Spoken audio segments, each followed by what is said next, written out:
آج ہم اذان سنتے ہیں ہم پر اثر نہیں پڑتا. اللہ کے رسول صلی اللہ علیہ وسلم نے جب فتح مکہ فرمایا اور حضرت بلال رضی اللہ تعالیٰ عنہ نے پہلی مرتبہ کعبے کی چھت پہ چڑھ کے اذان پکارا تھا، جب کہا تھا اللہ اکبر اللہ اکبر، تو مکہ کے کفار جو اپنے گھروں میں تھے اللہ اکبر کا جب نام سنا تو ان کی دل کی دنیا بدل گئی. سوچنے لگے جب سب سے بڑا اللہ ہی ہے تو اسی کی عبادت کرنا چاہیے. تو کفار مکہ اپنے گھروں سے نکل کر میرے نبی کے قدموں پہ سر رکھا اور کلمہ پڑھا لا الہ الا اللہ محمد رسول اللہ صلی اللہ علیہ وسلم. ایک وہ کفار تھے جنہوں نے اذان کو سن کر دل کی دنیا بدلی، اپنے کو دولت ایمان سے مشرف کیا، اور آج ہم مسلمان ہو کر کے اذان سنتے ہیں تو ہم پر کوئی اثر ہی نہیں پڑتا. پکارنے والا پکارا یا الصلاۃ یا الفلاح، اور ہم نماز کی طرف توجہ نہیں کرتے. اے لوگو اذان سنو تو حدیث پاک میں من قال حین یسمع النداء، جس نے اذان سن کر کے کہا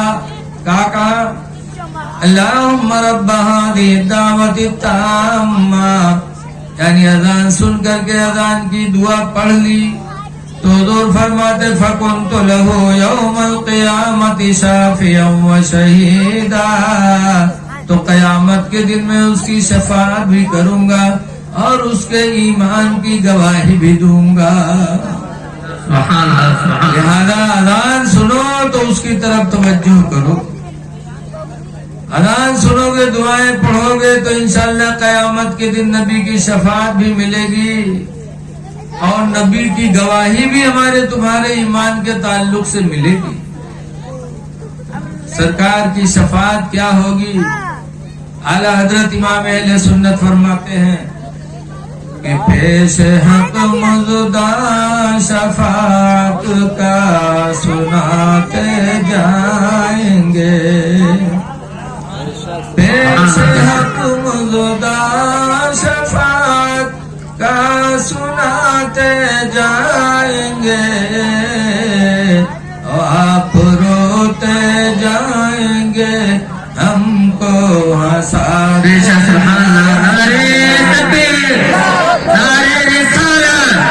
جس نے غوث الورقہ مسلک والا حضرت نعرہ تکبیر نعرہ رسالت. بے شک اذان سنو تو اس کا احترام کرو، اور اذان کا وقت آئے تو اذان دینے کی مسجد میں کوشش کرو. حدیث پاک میں ان معاویہ قال سمعت رسول اللہ صلی اللہ علیہ وسلم ان معاویہ قال قال رسول اللہ، حضرت معاویہ سے روایت ہے، کہتے اللہ کے رسول نے ارشاد فرمایا من اذن، جس نے کسی مسجد میں اذان پکاری فَكُتِبَ لَهُ بَرَاءَةٌ مِّنَ النَّارِ، تو اذان کی وجہ سے جہنم سے اس کے لیے نجات کا پروانہ لکھ دیا جاتا ہے. اذان پکارنے والے کو جہنم سے نجات کا پروانہ ملتا ہے. لیکن آج افسوس ہے کہ صبح فجر میں بہت سے بڈھے جن کو نیند نہیں آتی وہ 3 ہی بجے رات کو مسجد پہنچ جاتے اور جائے کہ امام پر سوار ہوئی مولوی او مولوی تمہارا آنکھیں نہ کھلی، بہت چربی آئی گئے تم، اب تم کا یہاں سے ہٹاہن والا ہے، تمہارا بسترا گولے ہو والا ہے. یہ بڑھوا یہ نہیں سوچتا کہ جب ہم جوان تھے تو ہم کو کتنی نیند آتی تھی. تم گئے ہو امام کو دھمکی دے رہے ہو. اے میرے اسلامی بھائی، اگر مسجد میں حاضری ہو جائے صبح اور اذان نہ ہوئی ہو تو امام کو دھمکی نہ دو، بلکہ اللہ کا شکر ادا کرو کہ اللہ نے سب سے پہلے اپنے گھر میں مجھے آنے کی توفیق دے دی ہے. جلدی سے وضو بناؤ اور وضو بنا کر کے اذان پکار دو تاکہ اذان کی برکت سے تمہیں نجات کا پروانہ مل جائے. اللہ سبحان اللہ. اور اذان سن کر تمہارا امام بیدار ہو جائے، امام کی بغاوت سے بھی تم بچ جاؤ گے. اس لیے دھمکی نہ دو، اذان دے دو۔ حدیث پاک میں کہ فی سبیل اللہ، بغیر پیسہ لینے والا مسجد میں جب اذان دیتا ہے، حدیث پاک میں من اذن 7 سنین محتسبا، جس نے فی سبیل اللہ 7 سال مسجد میں اذان پکاری تو 7 سال اذان پڑھنے والے کو اللہ قیامت کے دن ایک مقام عطا فرمائے گا، ارشاد فرمائے گا میرے بندے تو میری رضا کے لیے مسجدوں میں اذان پکارا کرتا تھا، آج میدان محشر میں بھی تو اذان پکار، تیری اذان کی آواز جہاں تک جائے گی سب کے بارے میں تیری شفاعت کو ہم قبول کر کے سب کی مغفرت کر دیں گے۔ ایک اذان دینے والا قیامت کے دن اتنے لوگوں کی شفاعت کرائے گا جہاں تک اس کی اذان کی آواز پہنچے گی۔ اس لیے مسجدیں سنی نہ رکھو، اذان سنو گی مسجد میں پہنچو، اول وقت پر نماز پڑھو۔ خوش نصیب ہیں وہ لوگ جو جماعت کی پابندی کرتے ہیں۔ حدیث میں من صلی صلاۃ العشاء بالجماعت، جس نے نماز عشاء جماعت سے پڑھ لی پھر سو گیا، حضور فرماتے فکأنما قام کل اللیل، فکأنما قام نصف اللیل، تو گویا کہ اس نے آدھی رات تک عبادت کیا۔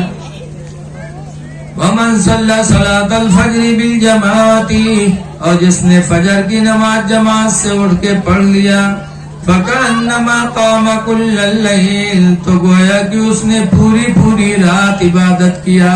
اس لیے نماز پڑھو، با جماعت نماز پڑھو۔ لیکن آج افسوس ہے کہ آج ہم مصیبت میں ہوتے ہیں تو نماز کا سہارا نہیں لیتے۔ ایک صحابی تھے عبداللہ بن عباس، ان کے آنکھوں میں موتیا بند کی بیماری ہو گئی، آنکھوں کی روشنی چلی گئی۔ مدینہ منورہ میں ڈاکٹر کے پاس گئے، ڈاکٹر نے دیکھا تو کہا آپریشن کرنا پڑے گا، آپریشن کرنا پڑے گا، کہا 15 دن تک بستر پہ لیٹنا پڑے گا۔ تو حضرت عبداللہ بن عباس نے کہا تھا نماز 15 دن بستر پہ لیٹیں گے اور نماز؟ تو کہا نماز نہیں پڑھ سکتے۔ تو جواب دیا تھا سنو، 15 دن تو الگ بات رہی، ایک وقت کی نماز کی جماعت بھی میں چھوڑ نہیں سکتا، چاہے پوری زندگی اندر رہنا پڑے، لیکن میں 15 دن کی نماز کیا، ایک دن کی نماز، ایک وقت کی نماز بھی میں نہیں چھوڑ پاؤں گا۔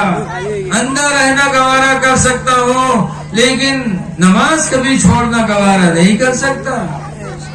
یہ کہا اور گئے۔ ڈاکٹر نے 15 دن کی مہلت مانگی تھی لیکن عبداللہ بن عباس گئے اور نماز پڑھتے، نماز کے بعد نماز کو وسیلہ بنا کے دعا مانگتے، یا اللہ تو خوب جانتا ہے نماز کی محبت میں نے آنکھوں کا علاج چھوڑا ہے، یا اللہ نماز کی برکت سے میری آنکھوں کی گئی ہوئی روشنی واپس فرما دے۔ 6 دن نماز تو پڑھتے تھے، نماز کو وسیلہ بنا کے دعائیں مانگی، لکھا ہے 6 دن میں اللہ تعالیٰ نے نماز کے وسیلے سے ان کے آنکھوں کی گئی ہوئی روشنی کو واپس فرما دیا۔ نماز کی برکت سے 6 دن کے بعد اللہ تعالیٰ نے انہیں بینائی مکمل عطا فرما دی، اور ایسی بینائی آئی کہ بتاتے ہیں پھر زندگی میں اللہ نے میری آنکھوں کی روشنی کو کم نہیں فرمایا۔ سبحان اللہ سبحان اللہ۔ اے لوگوں، مصیبت آئے تو نماز پڑھ لو، مصیبت آئے وضو بنا کے 2 رکعت نماز، حاجت جس کو کہتے ہیں نیت کی میں نے 2 رکعت نماز نفل حاجت واسطے اللہ تعالیٰ کے میں میرا طرف کعبہ شریف کے 2 رکعت پڑھو اور پڑھنے کے بعد دعا مانگو، انشاءاللہ نماز کی برکت سے تمہاری پریشانیاں دور ہوں گی۔ نمازیں پڑھو، اے سنیوں نماز پڑھو۔ سنی یاد رکھ لو، جب تک کہ نماز نہیں پڑھو گے نہ اللہ کے رسول خوش ہوں گے نہ اللہ کے رسول کے صحابہ خوش ہوں گے. اس لیے کہ حضور صلی اللہ علیہ وسلم نے فرمایا ہے بین الایمان والکفر ترک الصلاۃ، ایمان اور کفر کے درمیان میں فرق کرنے والی نماز ہے. نماز پڑھا تو ایمان کو حاصل کیا اور نماز چھوڑا تو اس نے کفر کیا. ایک حدیث پاک میں جو قرۃ عینی فی الصلاۃ، نماز میرے آنکھوں کی ٹھنڈک بنا دی گئی ہے. بے شک بے شک. تو عاشق رسول ہو تو نمازوں کی پابندی کرو. اگر دعویٰ ہے کہ ہم عاشق رسول ہیں اور نماز چھوڑ رہے ہو تو یہ جھوٹا دعویٰ ہے. یا علی علی کہتے ہو تو علی کے نقش قدم کو اپناؤ. حضرت علی شیر خدا کے ران پہ حضور سر رکھے سو گئے تھے تو حضرت علی کی نماز اثر چلی گئی تھی. صرف زندگی میں ایک اثر حضرت علی کی چھٹی تھی. تو اتنا روئے کہ اللہ کے رسول بیدار ہو گئے. فرمایا علی رو رہے ہو؟ کہ اللہ کے رسول سورج ڈوب گیا میری اثر چلی گئی. سرکار نے انگلی کا اشارہ فرمایا تو ڈوبا ہوا سورج پھر واپس آیا. اعلیٰ حضرت فرماتے ہیں کہ سورج الٹے پاؤں پلٹے چاند اشارے سے ہو چار. سورج الٹے پاؤں پلٹے چاند اشارے سے ہو چار. اوندھ نجدی دیکھ لے طاقت رسول اللہ کی. نعرے تکبیر، نعرے رسالت، جشن عید میلاد النبی، حضرت علامہ مولانا مفتی محمد رفیع صاحب. نعرے تکبیر، نعرے رسالت. حضرت علی کی ایک نماز چھٹی تھی نماز اثر تو روئے تھے. اور آج ہم علی کے ماننے والے ہیں یا علی علی کا نعرہ لگانے والے اور ہماری نمازیں سب چھوٹ رہی ہیں. پانچوں نماز چھوڑے بیٹھے ہیں پھر یہ علی علی کا نعرہ لگا رہے ہیں. داڑھی بنوا رہے ہیں یا علی علی کا نعرہ لگا رہے ہیں. حضرت علی کے چہرے پہ ایسی داڑھی تھی کہ حضرت علی کی داڑھی ہی دیکھ کر ایک یہودی ایمان لے آیا تھا. تم داڑھی بنواؤ، علی داڑھی رکھائے، حسین نے داڑھی رکھائی، تم داڑھی بنواؤ پھر یا علی کہو یا حسین کہو تو یہ تمہارا دعویٰ غلط ہے. داڑھی تو یزید نے بنوائی تھی. یزید کا معاملہ تھا. سب سے پہلے امت محمدیہ میں داڑھی بنوانے والا یزید تھا. اسی لیے امام حسین نے اس کے ہاتھ پہ ہاتھ نہیں دیا. نمازوں کو چھوڑا، داڑھی بنوایا، شراب پینے لگا تو امام حسین نے اس کے ہاتھ پہ ہاتھ نہیں دیا. مدینہ چھوڑنا پڑا چھوڑ دیا، مکہ چھوڑنا پڑا چھوڑ دیا، کربلا میں جان دینی پڑی جان دے دی، لیکن یزید کے ہاتھ پہ ہاتھ نہیں دیا. اے لوگوں، کل قیامت کے دن حسین کو کیا منہ دکھاؤ گے داڑھی بنوا کے؟ رسول اللہ کو کیا منہ دکھاؤ گے؟ جس نبی نے فرمایا تھا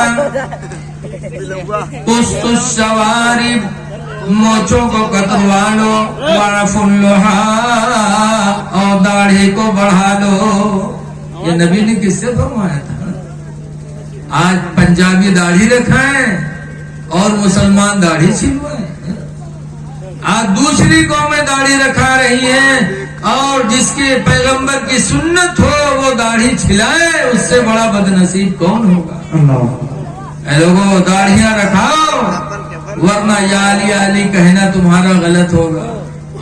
حضرت علی قرآن پڑھتے تھے، خانہ کعبہ کا طواف کرتے تھے تو جہاں سے شروع کرتے وہیں سے قرآن پڑھنے لگتے اور وہاں پہنچتے پہنچتے حضرت علی کا پورا قرآن ختم ہو جاتا. سبحان اللہ بے شک. اور آج ہم علی کے ماننے والے مہینہ گزر جاتا قرآن کھول کے پڑھتے نہیں.